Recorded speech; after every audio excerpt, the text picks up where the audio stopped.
If you're part of the bottom part of the K-shaped economy here in the United States, Bitcoin is the middle finger that you're looking for. Because becoming wealthy, becoming an asset holder is the only solution. Like it's the only solution.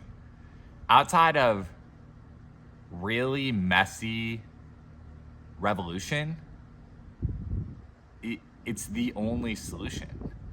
And this has gotten clouded with Bitcoin becoming like a Wall Street thing now, or with Bitcoin being over 100,000 and with the ETFs now. This story, that core story, isn't really being told, and when it is being told, it's like it's harder to believe, right? It's harder to believe because on its face, it's like, I don't have $100,000. How would I buy Bitcoin?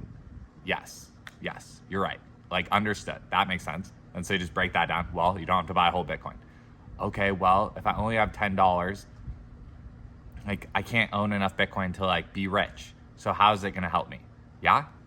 Yep. Good question. But what's the other, what other alternative is there with the $10? Because buying lotto tickets doesn't work. That's not going to work.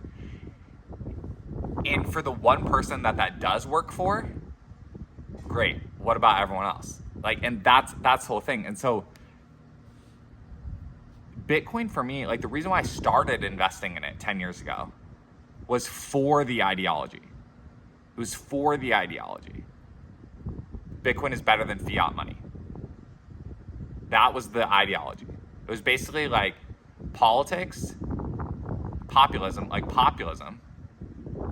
I could feel that. Like I felt if in political decisions, like I would side with the populist part, right or left.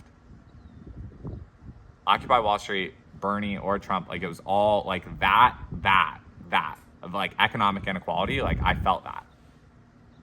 That's a big part of why, like what drew me to Bitcoin. Both the impact it could have on an individual as far as like actually being an asymmetric investment, meaning that it has a high chance of going up. And if you lose your money, like you're broke already anyways. And that's how I felt.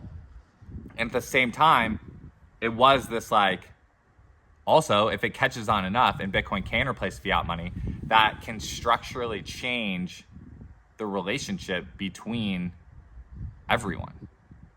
Like a big part of the reason why the wealth gap in the United States exists, like why the K-shaped economy exists, is because the people in charge of the United States dollar make it go down.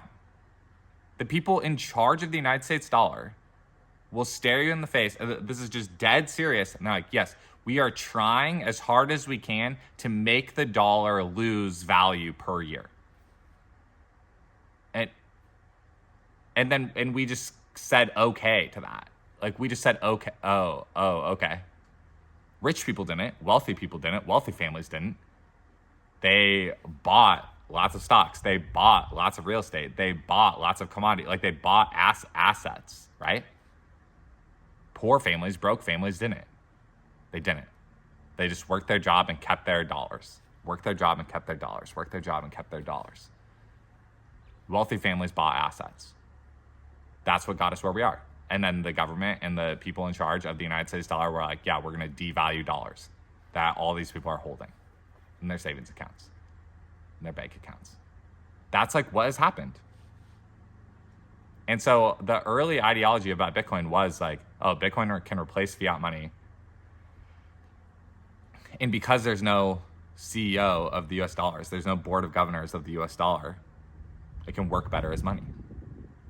It's just like a technology increase. Like, yeah, the TVs of today are better than the TVs of yesterday. The phones of today are better than the phones of yesterday. Yeah, because the technology got better. And so the technology of money got better. That's what's happening. And so how does that solve, like, okay, so what about today? Well, again, wealthy people have caught on. Some of them. Some people have caught on. Some wealthy people still don't get it and aren't doing it.